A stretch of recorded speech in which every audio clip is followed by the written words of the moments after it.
Saya udah nyerah sebenarnya saat itu. Oh, nyerah ya. Nyerah ya. Tapi saya kembali lagi ingat pesan-pesan guru saya, pesan-pesan kakek saya. Kalau dunia tidak bisa diselesaikan, selesaikan dengan tasawuf. Waduh. Akhirnya saya bertasawuf di situ. Mengulik kembali, mereview kembali dan mengamalkan kembali tasawuf.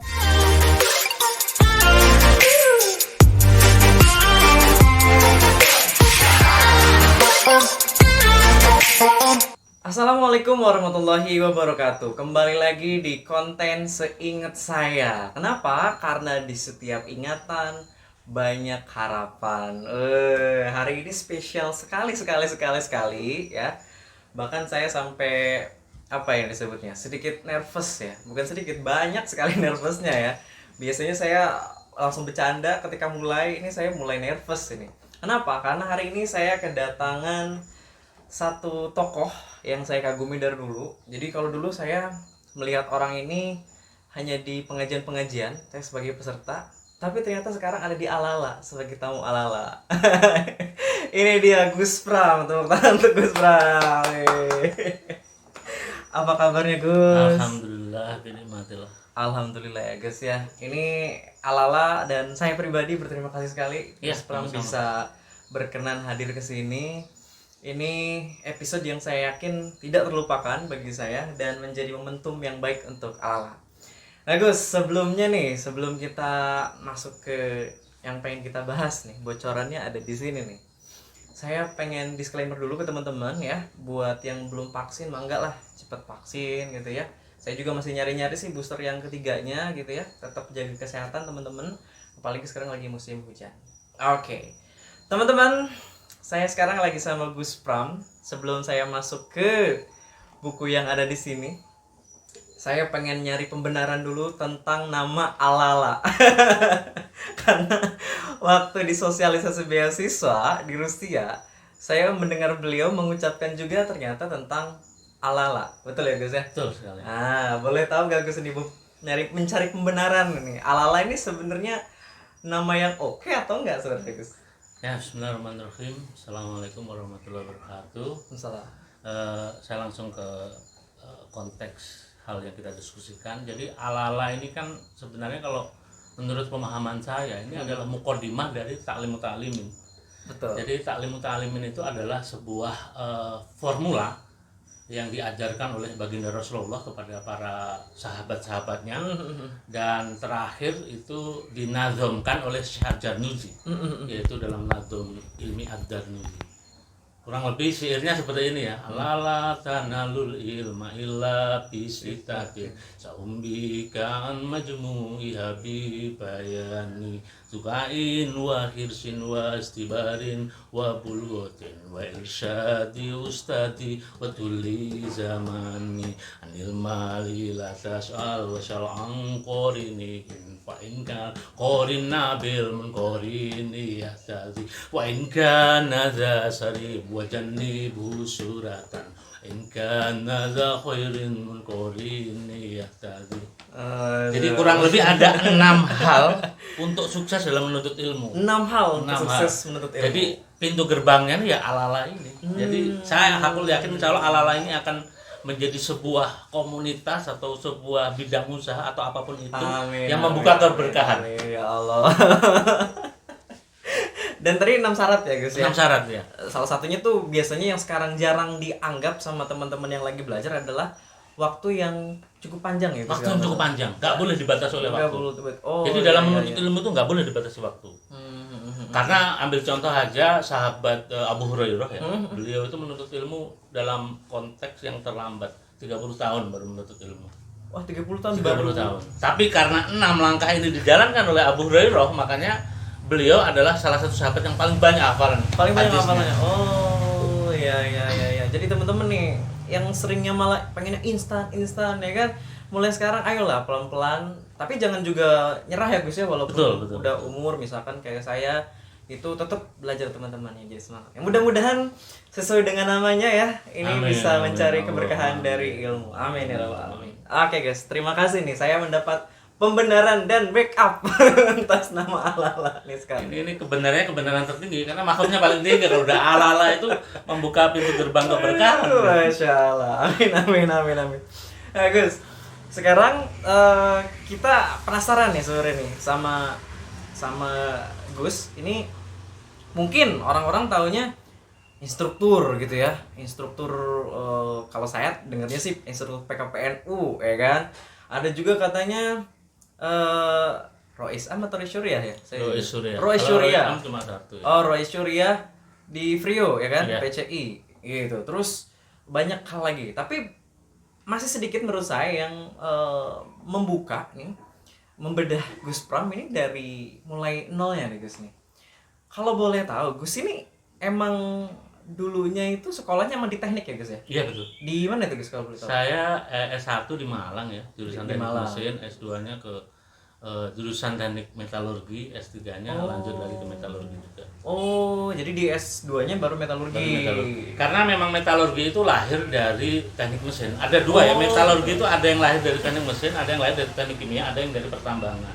Oh, Kalau saya lahirnya iya. dari teknik mesin. Teknik mesinnya. Teknik mesin. Begitu. Tapi Gus emang dulu aslinya dari mana Gus? Saya asli Kediri. Kediri ya? Asli Kediri. Asli Dari Kediri. kecil sampai akhir balik sampai dewasa di Kediri. 10 tahun pindah di Malang.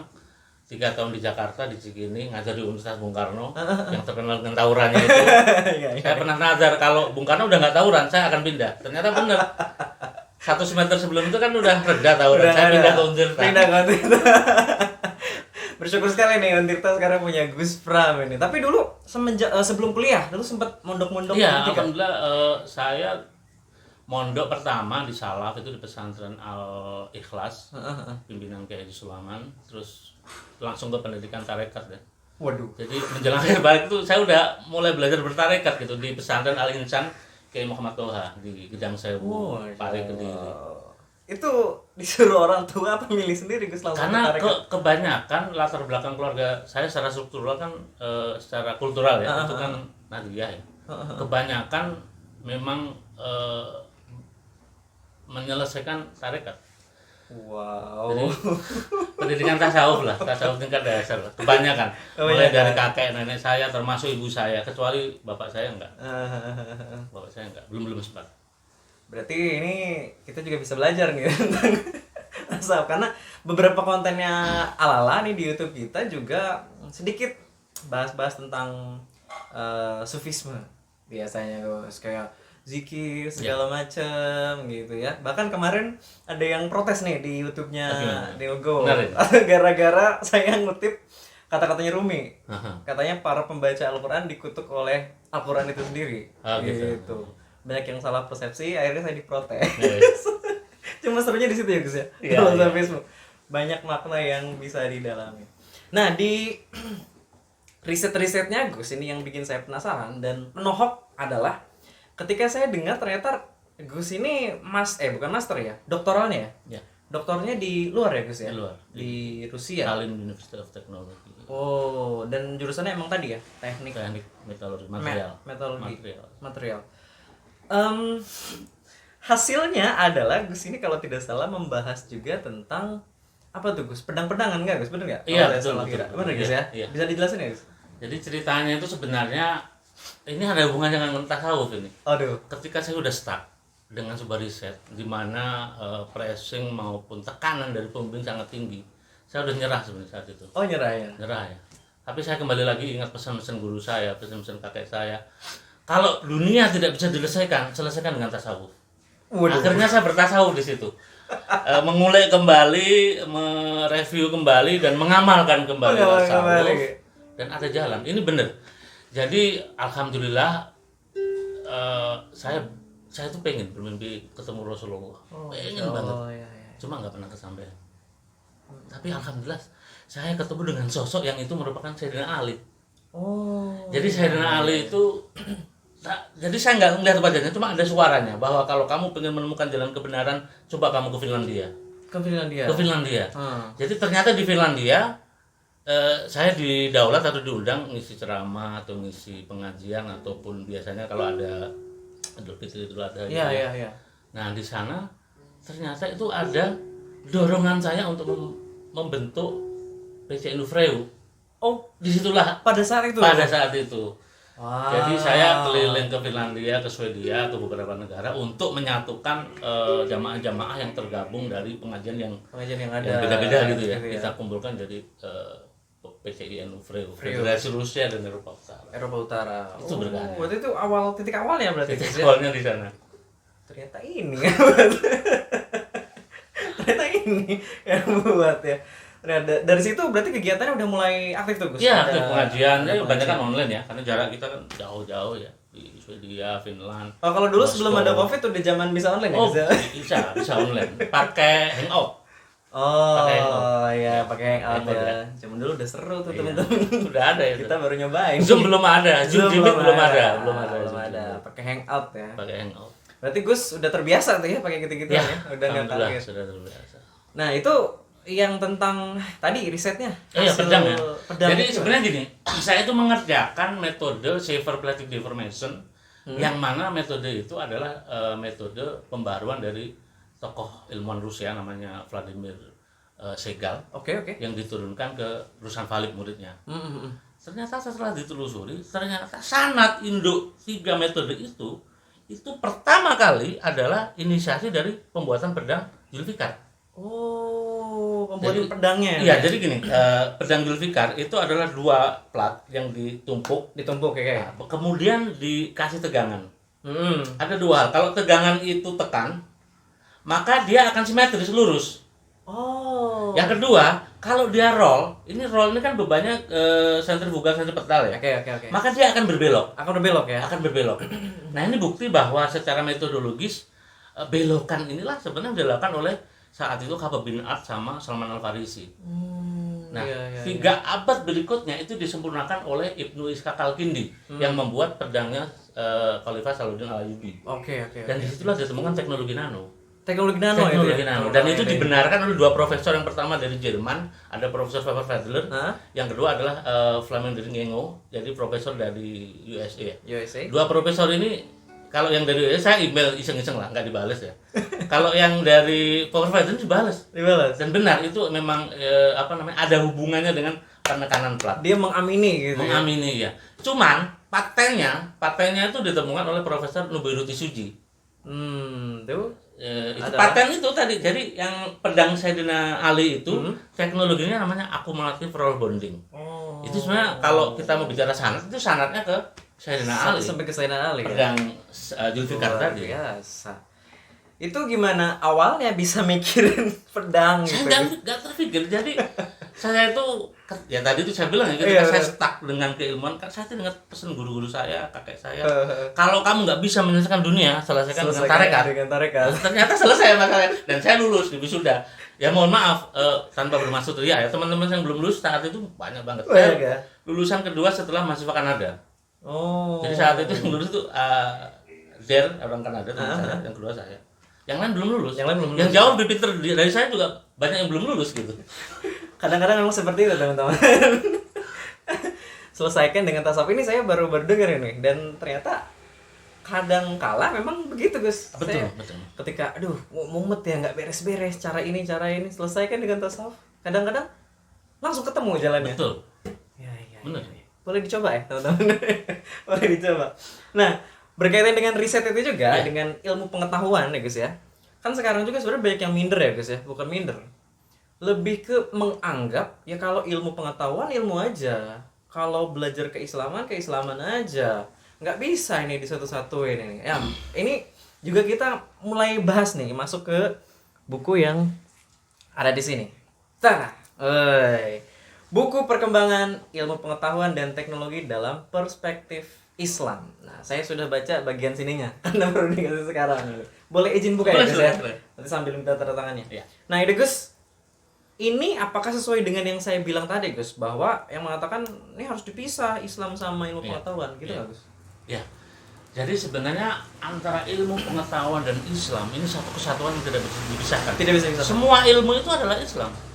Ini menarik nih. Semua ilmu itu Semua ilmu Islam. adalah Islam. Karena Oke. Islam mengatur dari hal yang sepele. Mohon maaf ya, masalah istinja aja diatur dalam Iya, fikih. betul. Masalah muamalah, nggak ada yang nggak diatur.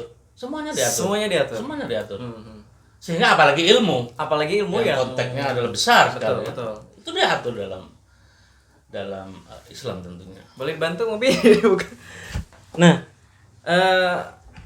semuanya diatur dalam semua ilmu pengetahuan adalah Islam. Iya. Ini juga saya ingat nih yang kata-katanya Rumi juga nih kalau nggak salah nih, bahwa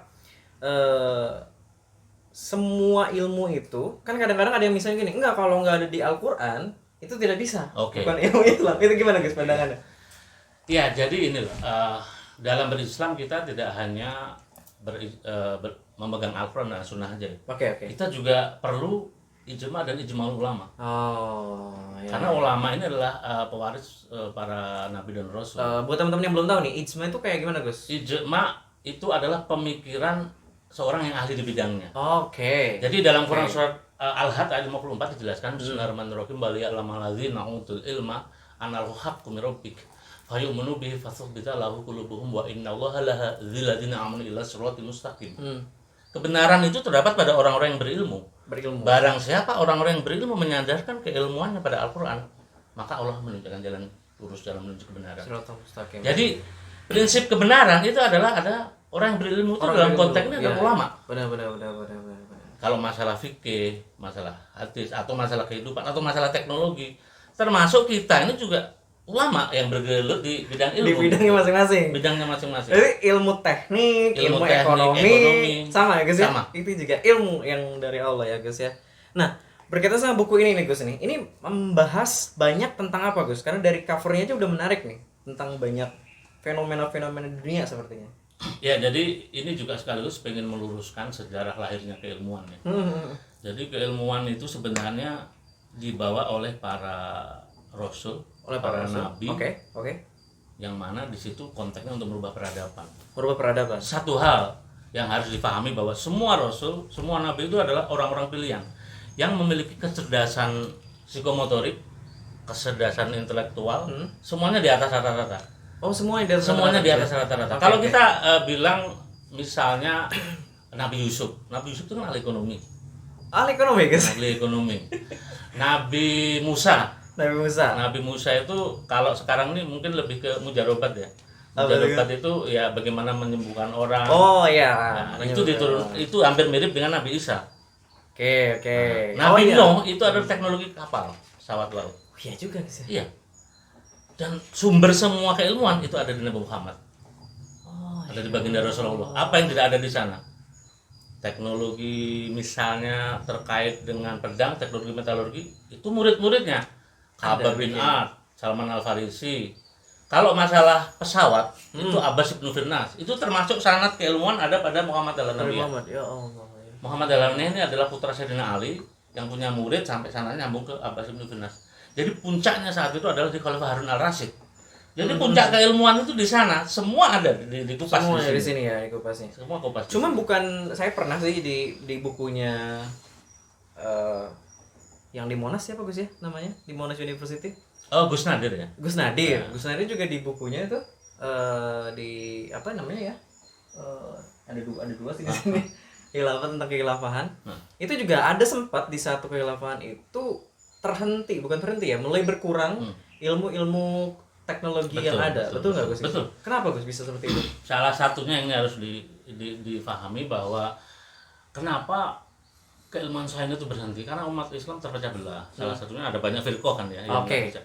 Nah, kemapanan peradaban yang saat itu dari Khalifah Muawiyah ke Khalifah Harun Al-Rasyid ada beberapa generasi itu hanya menggunakan satu firqah. Firqah itu Firqah itu aliran. Jadi yang boleh diklaim oleh negara itu satu firqah. Kenapa? Itu untuk mengatur peradaban. Jadi itu yang terjadi. Jadi udah tok ini aja waktu itu. Iya. Sehingga umat tidak terpecah belah. Tidak terpecah belah.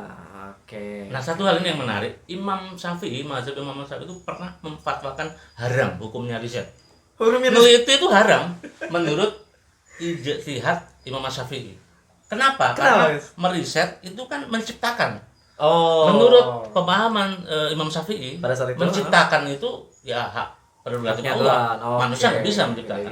Tapi setelah ijma ulama, ada Imam Malik, ada Imam Abu Hanifah, betul. Maka di situ disepakati bahwa kalau riset itu tujuannya untuk kemaslahatan umat, itu ya? jadi halal. Itu jadi halal. Ya. Jadi ini sekaligus membedakan antara ijtihad dan ijma'ul. Kalau ijtihad itu tidak mengikat. Oh iya. Tapi kalau ijma'ul itu mengikat seluruh umat. Oke. Bedanya di sana. Ini baru berapa menit tapi saya sudah dapat banyak ini. Waduh, saya belum dapat kaos itu lagi Gus. Oh iya, nanti dikirim. PCINU Premium. Nanti dikirim, kita produksi Suatu lagi. saat saya pengen nih di ini pakai PCINU ya kan. Nanti ada ini ya juga apa? Ini Rompinya juga. Karena saya sempat kaget sih Gus, ternyata di Rusia itu suhunya kan lumayan ekstrim kan ya Gus ya. Sangat Itu, Gus, ekstrim malah. bagaimana bisa bertahan hidup di sana? Ya separuhnya harus tasawuf sih. Waduh, tasawuf. Jadi saat tasawufnya adalah bagaimana cara menyelesaikan kerumitan dunia. Kerumitan Kalau dunia. kita nggak ke tasawuf susah diselesaikannya. Ya. Wajar kalau dia lulusnya termasuk yang cepat ya. Karena pakai ilmu tasawuf ini.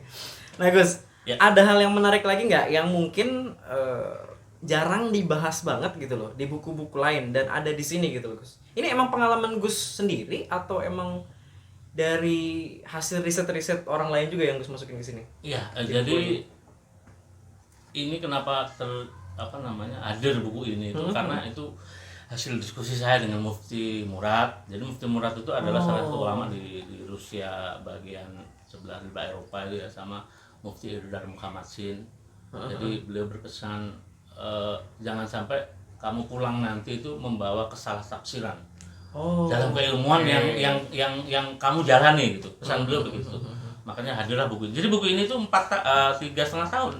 Wow. Saya nyusunnya di Tallinn 3,5 tahun ya? 3,5 tahun. Selesai waktu pulang itu. Oh iya. Dan baru bisa diterbitkan sekarang ya? Sekarang Gus? ya, karena ya biasalah kesibukan yang tidak bisa dihindari. Oke, tapi iseng aja sih Gus ini nanya, di tengah Covid kayak gini bagaimana Gus bisa tetap produktif ini, nampilin buku, terus ngisi PKPNU. Boleh nggak mungkin ada bocoran sedikit doa atau apa buat kita teman-teman nih Betul, di rumah? betul. Jadi ini sebenarnya amalan ini dari salah seorang, ya kalau menurut saya udah makamnya waliullah lah ya. Dan beliau nggak ingin disebut namanya. Jadi sampaikan ijazah ini ke teman-teman semua, murid-muridmu, Oke. anak didikmu, tapi jangan sebut nama saya. Oh, Karena beliau ya ikhlas gitu. ikhlas ya. Jadi kita sering-sering melantunkan sholawat badar. Sholawat Sholawat badar. Alhamdulillah, justru ada kejadian ya, ketua salah satu jamaah HPC Nuvreu itu dinyatakan positif. Oke. Itu sebelum Omikron. Sebelum kemarin, Omikron ya? Menurut dokter mungkin masa pemulihan 2 minggu ya. 2 minggu biasanya, Terus, betul. saya kasih amalannya gitu, sering-sering tiap pagi, sore, malam membaca sholawat badar Sholawat badar ya. dan menjaga wudhunya tentunya ya. Dinyatakan oleh dokter, saya juga heran, 3 hari itu udah nggak ada virus, udah negatif. Padahal harusnya minimal 10 hari. Biasanya kan. Iya. Sesuai Ini dengan- juga tarekat, jangan salah. Dunia itu hanya bisa diselesaikan, dunia yang rumit bisa dengan tarekat. Ini tarekat ini. Tarekat juga. Jalan ya. kebenaran, jalan kebenaran.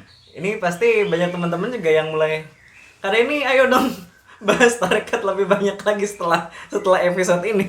Karena mereka setelah episode Gus Pram ini pasti banyak yang pengen nanyain juga nih tentang sufisme dari awal ya mungkin Ya, Gus. iya. Karena teman-teman banyak yang penasaran, cuma takut gitu loh Gus. Emang wajar gak sih Gus kalau kita udah mulai kayak pengen tahu tarekat, tasawuf, sufisme, ada rasa takut gitu loh Gus? Ya ada 2 kemungkinan ya. Orang bertarekat itu satu, Oke. Yang kalau dia nggak lulus misalnya ya, kalau dia nggak gila, dia akan tersesat. tersesat. Entah itu sesat pikir atau sesat perilaku. Oke. Ini berat sebenarnya pembahasan ini. Berat sebenarnya. Jadi ibaratnya itu harus cukup umur dulu lah. Cukup umur dulu. Tapi kalau berhasil, Kalau berhasil ya dia makomnya tinggi, dekat lah dengan Allah, dengan kodamullah dekat. Masya Allah. Tapi boleh dicoba teman-teman pelan-pelan. Kalau saya lebih ke penikmat aja, belum ke arah sana.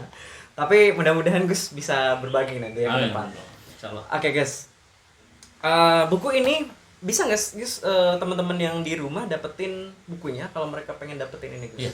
Jadi mohon maaf, buku ini itu terbitannya dipublish ya, di Dipublish. Jakarta. Itu ada versi PDF-nya. Oh ada Itu PDF-nya. ada linknya, nanti mungkin bisa di-share. Oke nanti. Kalau di wilayah Banten tuh ada 2 mahasiswa saya yang Oke. mengkoordinir ini. Oke. Kalau pengen butuh sesuatu. Tapi satu hal yang perlu saya sampaikan Apa? bahwa semua penjualan buku ini itu akan disumbangkan kepada pesantren salaf. Wow. Jadi beberapa kemarin ya saya mewakafkan diri saya untuk pesantren salaf karena saya lahir dari pesantren salaf. Oke. Sekaligus ini keprihatinan saya ya. Heeh. Ini bisa saya sampaikan bahwa pesantren salaf itu sesuatu yang keren lah menurut saya. Karena santri atau murid itu diajarkan kemandirian, betul. diajarkan kemampuan psikomotorik. Mohon maaf kalau dalam tanda kutip saya bedakan dengan pesan modern ya. Iya, iya. Yang nyuci aja pakai laundry misalnya. Pakai laundry. Makan sudah tersedia. Itu psikomotoriknya nggak terbentuk. Bergerak ya. Bergerak. Nah, bergerak itulah melatih kemampuan psikomotorik. Psikomotorik itu Jadi, ya, Gus ya. Saya beberapa tahun yang lalu itu saya waktu pulang kampung ternyata ada banyak pesantren tarekat yang sudah nggak ada, udah bubar karena nggak ada peminatnya. Oh, nggak ada peminatnya Nggak ada ya? peminatnya. Karena Itu khawatiran saya loh. ya kita prihatin juga sih Iya, Gus ya. iya. Seperti ya betul-betul sih. Memang ya saya juga kalau balik ke kampung nih Gus ya. Dulu saya waktu masih kayak TK gitu SD sering gabung gitu sama santri-santri. Sekarang setiap balik ke sana udah pada nggak ada santrinya.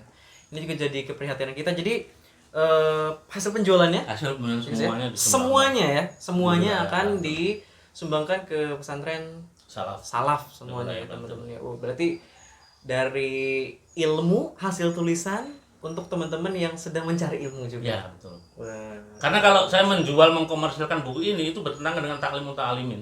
Apa tuh, Gus? Jadi nggak boleh mengkomersilkan ilmu secara produk ya. Tapi ada yang salah paham nih Gus. Gimana? Di Talim Mutalim di Alala juga katanya ada biaya salah satunya. Ya ada biaya. Nah, biaya yang dimaksudnya apa nih Gus? Nah, biaya dimaksud itu adalah energi, pikiran itu kan biaya kalau kita termasuk ya, kalkulasi. Gus, ya? Iya. Makanya nggak boleh dibatasi waktu tadi. Waktu itu biaya. Waktu tuh biaya. Waktu iya. itu biaya. Waktu Kalau orang barat kan bilangnya time is money. time is money. Iya. Oh, iya. Jadi harus menunggu. Itu semuanya mengandung biaya gitu. Artinya waktu dan biaya itu signifikan lah. Signifikan. Ada korelasinya gitu. Bukan hanya uang ya biaya. Bukan itu. hanya uang, betul Bukan betul hanya betul uang. dalam bentuk fisik, teman-teman. Fisik, energi dan Fisik, segala energi dan lain sebagainya itu juga termasuk investasi kita, Betul. biaya kita. Nah, karena ngomongin salaf, ini sebenarnya konsepnya Alala juga Gus. Iya. Selain karena kita belum bisa beli Iya. meja dan lainnya ya kan, makanya konsepnya masih di perpusnya Alala gitu ya. Dengan kondisi ada sepeda lewat, ada UMKM lewat gitu, tukang bakso lewat, sengaja biar benar-benar bersatu sama masyarakat di sini. Dan masih punten nih Gus, masih duduk seperti ini Gus. Ini kalau menurut saya sangat mewah. Mewah? Kok mewah Gus? Mewah, Kenapa? iya, karena sesuatu yang mewah itu kan sesuatu yang ada nilai keberkahannya. Oh. Jadi justru ini sanatnya nyambung ke Rasulullah. Masya Allah. Jadi ketika Rasulullah Rasulullah mengajarkan keilmuan di Masjid Nabawi, ya konteksnya seperti ini duduk. Seperti ini Gus ya. Jadi ini sistem mutolaah Motolaah. yang dimana di situ ada kreasi ilmu, ada macam-macam lah di sana. Dan ini tuh sangat sesuai. Jadi kalau bisa jangan dirubah. Konsepnya harus berjalan seperti ini. Harus seperti Jangan, ini Gus. jadi gini, universitas itu kan pertama kali adalah Universitas Al-Qarawiyyin yang ada di Maroko. Yang di Maroko. Itu konsepnya masih seperti ini. Begitu 2 abad berikutnya di Inggris, di Glasgow itu dirubah menjadi modern, ada bangku, ada papan segala macam. Wah, aku baru Jadi tahu. ini tuh, waduh, ini luar biasa ini. Jadi universitas pertama itu di Maroko. Dari Maroko. Konsepnya seperti ini Gus. Seperti ya? ini. Tapi dirubah oleh Inggris. Oke. Jadi konsep lebih modern. Konsep modern, pakai kursi, Betul. meja. Terus dosennya harus Iya. jauh Iya. gitu guys ya. Bahkan sekarang udah model panggung kan, berjarak kan. Berjarak. Bahkan sekarang udah nggak berjarak lagi. Pakai Dekat pakai virtual. virtual. Itu bertentangan dengan taklim muta'alimin sebenarnya. Karena di taklim nggak ada itu. Misalnya nggak ada Nggak guys. ada. Harus Jadi tatap prinsip muka. taklim itu harus ada dohir, face to face. Itu prinsip taklim muta'alimin. Oh, dohir. Ya. Terus gimana dong Gus kalau kita lagi zaman Covid gini pengen tetap dapat dohirnya dari guru kita, Gus? Ya agak susah ya, paling ya saling berkirim doa aja. Saling berkirim doa Ya. ya, guys ya. Guru doakan muridnya, murid doakan gurunya agar terjaga dari kesesatan berpikir. Karena saya yakin konsep virtual itu banyak memunculkan kesesatan teori maupun kesesatan metodologi gitu loh. Susah kalau kita ngajarnya misalnya dengan jarak jauh, ekspresi nggak bisa dibaca, Betul. feelnya nggak bisa dibaca. Betul, Itu betul. kecenderungannya tanda kutip banyak kesesatan ataupun kesalahan tafsir ya. Iya. Betul. Karena makanya ala-ala juga Gus ini kita kan punya kelasnya salah satunya public speaking, financial planning syariah sama kelas investasi. Itu sebisa mungkin walaupun lagi Covid gini ada minimal beberapa pertemuan harus tatap muka. Apalagi kita public speaking kan belajar gesturnya Iya. harus langsung Gus ya. Iya. Kayak gitu. Dan sama Gus, kita juga mungkin belajar dari Gus sama teman-teman yang lain nih hasil dari keuntungan dari ala-ala ini sebenarnya juga sama buat teman-teman yang pesantren salaf gitu ya, ke lembaga-lembaga zakat di kita, ke Lajisnu dan sebagainya. Mudah-mudahan dapat keberkahan. Amin. Ini Allah. Nah Gus, sebelum kita ini nih, ada nggak doa atau mungkin ijazah mungkin atau apa yang mau dikasih ke kita gitu Gus, sebagai saya nih sebagai muridnya Gus, mudah-mudahan dianggap gitu Gus, ada nggak Gus? Pengen apa dulu? Pengen kaya, pengen ahli ilmu, pengen jadi politisi, itu banyak ijazahnya. Pengen apa dulu, harus spesifik. Harus spesifik ya? Iya. Saya kebetulan ini jadi berpengumuman juga nih ke Gus nih. Oh gitu. Saya alhamdulillah ini setelah saya kemarin ke Abah, saya lulus CPNS Gus. Baru lulus. Alhamdulillah. Alhamdulillah. Padahal saya nggak Ini niat-niat. berarti ta'alim-ta'alimnya sukses. Amin ya Allah. Tapi selanjutnya nih Gus, ada step selanjutnya. Gimana? Saya pengen kerja saya nanti walaupun jadi CPNS gitu ya, tetap bisa produktif, berkaryanya banyak gitu loh. Kalau bisa jadi kayak Gus gitu. Ada bukunya. Iya mungkin gitu, Gus? ya mulainya harus jalan ya, minimal itu kan pondasi ya. Oke. Mulai itu Oke. untuk memperlancar urusan kapal. Oke. Tapi kalau konteksnya pengen itu saya lihat pengen jadi ahli ilmu kan ya, ahli ilmu yang Itu ya Gus. yang bisa ke semuanya Yang gitu. bisa ke Ke semuanya. ekonomi bisa, mungkin ke politik, kemana-mana kan. Itu dong kalau bisa. Jadi semuanya. amalkan Quran surat Al-Mulk, tabarakalladzi biyadihil mulku itu. Oh, Itu habis asar. Habis asar ya Gus. Itu banyak lah yang saya tahu ya. Insya Allah kalau istiqomah sukses. Istiqomah sukses.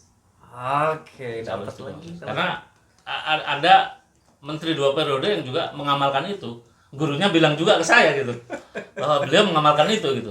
Oke. Kata beliau, si menteri ini sebenarnya nggak pinter di pesantren, tuh sering dihukum. Sering dihukum ya. Nyapu, bersihin toilet. Tapi karena istiqomah tadi, jadi menteri 2 Jadi periode. menteri 2 periode. Makanya amalannya Lancar. itu tadi. Itu ya Gus ya. Oke, kombil tuh diterima Gus ya. Mudah-mudahan saya juga dapat keberkahan ini.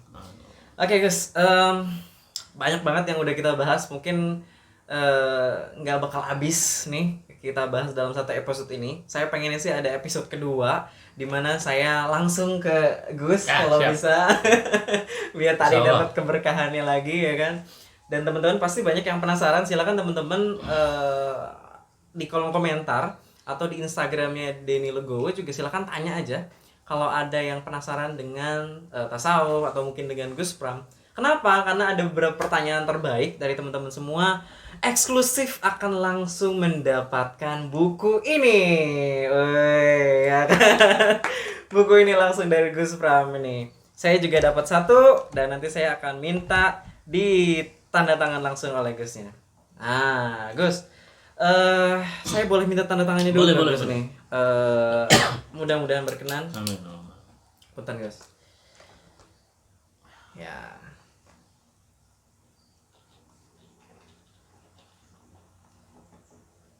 Wah, dapat saya langsung nih mumpung ada penulisnya. Dapat keberkahan dari ilmunya. Ya, doakan saya dapat keberkahan dan bisa nulis ya, Gus. Amin. Amin. Insya Allah nular nanti. Amin ya Allah. Nah Gus, terakhir nih, karena juga banyak yang request di Instagram saya. Gus Pram katanya sesekali munculkan sosok lainnya. Waduh, Oh, gitu? sosok lainnya apa? Karena katanya di Instagramnya Gus Pram sangat sering memainkan ini dia, Gus, Iya. alat musik. Iya. Gitar ini tidak haram Gus? Makruh tarjih sih. Menurut aja. Kalau salah dalam melakukannya dan kita kira bisa haram Bisa itu. jadi. Jadi harus konsisten. Harus gitu. konsisten. Istighfarnya harus banyak. Ya. Oh iya. Tapi kalau sama Gus kayaknya nggak bakal jadi haram. Oke Gus. Ini Boleh, Gus. insya Allah nadanya halal banget. Nadanya halal thayyiban. sekali, halalan toiban. Boleh Gus.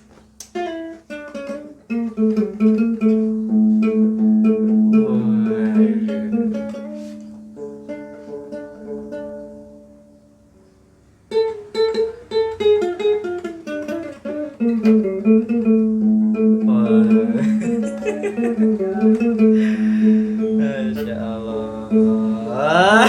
Keren banget. Ini belajar musik nada ini di mana Gus pertama kali? Ini itu musik pertama kali yang jadi nada itu sebenarnya ini jadi ngomong nada. Nggak apa, Gus, Ini sedikit. nanti mungkin insya Allah di buku jilid saya kedua saya Oke, jelasin. Jadi nada itu ditemukan oleh Ishaq al-Musaili. Ishaq al. Itu zaman Khalifah Al-Ma'mun putra Khalifah Harun al-Rasyid. Oke, Rasid ya. Kenapa musik diciptakan? Itu untuk membangun daya konsentrasi. Karena hafalan para pemuda-pemuda muslim saat itu menjadi lemah akibat ada transformasi budaya Yunani, budaya Romawi saat itu, sehingga kalau sekarang mungkin kita lebih ke HP ya. Betul. Nah, dulu itu jadi banyak budaya-budaya tradisional ditransformasikan ke zaman Khalifah Harun al-Rasyid di puncaknya. Nah, Ishaq al-Musaili membuat nada tujuannya untuk itu. Karena nada itu kan ada do, re, mi, fa, sol, la, si, do. Do itu dari dot, re itu dari ro, mi itu dari mim, fa dari fa, sol dari sol, la dari lam, si dari sin. Jadi musik itu yang membuat waliullah Syekh Ishaq al-Musaili dengan harapan dengan bermusik anak-anak ini hafalannya jadi bagus, meningkat gitu. Konsentrasi. Dan ini apa? Ini adalah pengejawantan dari salah satu tarekat tadi. Jadi Ishaq al-Musaili bertarekatnya di musik. Kalau Jalaluddin Rumi kan dia berkholwatnya atau bertarekatnya dengan seni tari. Tari birling ya. Ya, betul. Jadi sebenarnya kalau kita sudah makomnya udah tinggi, pekerjaan kita itu bisa menjadi tarekat. Apapun itu, entah itu ekonom, entah itu politisi, entah itu dosen, entah itu guru, semuanya itu adalah jalan tarekat. Jalan tarekat ya guys ya. Duh, saya jadi bangga ini sedang mencari ilmu sekarang. Doakan Gus, saya juga bisa. Amin, insyaallah. Oke. Terakhir mungkin Gus, pesan buat teman-teman nih lagi zaman Covid gini, yang teman-teman lagi nyari ilmu, ya kan? Mungkin juga teman-teman yang lagi di luar negeri nih, teman-teman PCU juga, dari Gus terakhir sebelum kita tutup Gus. Saya mau mengutip pesan baginda Rasulullah atau sabda baginda Rasulullah ketika menjelang beliau wafat itu beliau pernah berwasiat atau bersabda, Bismillahirrahmanirrahim, inna mimma akhafu alaikum ba'di ma yaftahu alaikum mimad dunya wa zinatiha. Jadi di akhir zaman nanti akan dibuka keindahan dunia dengan teknologi. Wah. Jadi teknologi ini sekali lagi adalah pintu tauhid kita. Apakah kita tersesat atau kita selamat dengan penggunaan teknologi. Jadi kita harus berhati-hati dengan teknologi. Apakah teknologi ini bisa kita manfaatkan atau tidak, atau membuat kita zalim, atau ada banyak mudaratnya atau banyak manfaatnya. Makanya kembali lagi ke fatwa dari ijma dari Imam Syafi'i tadi. Teknologi ini bisa menjadi haram. Kalau penggunaannya berlebihan. Kan sekarang misalnya dengan teknologi ada banyak lah polemik-polemik yang terjadi di masyarakat ya. Entah ada hoax, ada bahkan mungkin banyak hal-hal yang melanggar kaidah syar'i ketika penggunaan teknologi tidak dibarengi dengan tauhid tadi. Jadi pesan saya ya berhati-hatilah dengan teknologi. Harus tetap diiringi dengan ketahuan kita. Syukur-syukur bisa jadi santrinya Gus Pram. Oke teman-teman, terima kasih tamu halal kali ini spesial teman-teman. Sampai ketemu lagi di konten-konten tamu halala seingat saya selanjutnya. Kenapa? Karena di setiap ingatan ada banyak harapan. Allahumma fiq ila aqwamit thoriq. Wassalamualaikum warahmatullahi wabarakatuh. Waalaikumsalam. Makasih banyak Gus. Sama-sama.